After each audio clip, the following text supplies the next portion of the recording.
Nakatakdang maglabas ng ordinansa ang Metro Manila Council laban sa mga taong tumatayo sa parking slot para i-reserve. Ang reaksyon ng mga motorista sa unang balita live ni Jomer Apresto.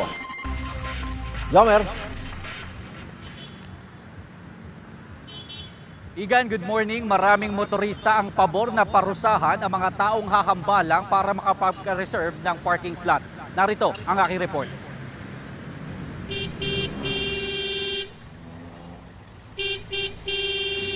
Oops! Teka, isa ka ba sa mga gumagawa nito na nakahambalang sa mga parking slot?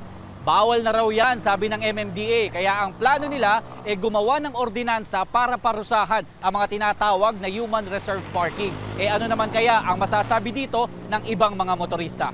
Okay na siguro yun para hindi naman tularan. Hindi maganda po yung ganun kasi wala pa yung sasakyan na ipaparada mo. Bakit ka magre-reserve na tatayo ka doon? Pwedeng gawin ng MMDA, pagmumultahin na lang sila dahil bawal naman yung ganun.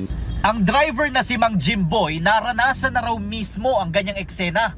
Minsan paparada ako sa tatayuin niya isang bata na pagpaparada ka, sasawayin ka na lang na meron na nakareserva. Siyempre naiinis ako noon.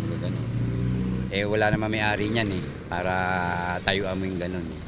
Nauna nang gumawa ng katulad na ordinansa ang lungsod ng Marikina noong nakaraang taon.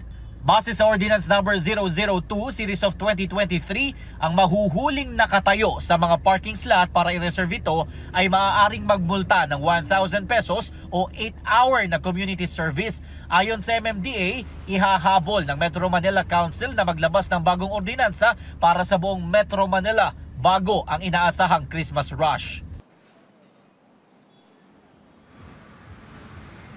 Samantala, Igan, sabi ng iba pang mga motorista, bukod sa human reserve parking, dapat din daw paigtingin pa ang pagpaparusa sa mga may-ari ng sasakyan na naglalagay ng mga paso o halaman sa driveway para maging paradahan ng kanilang sasakyan.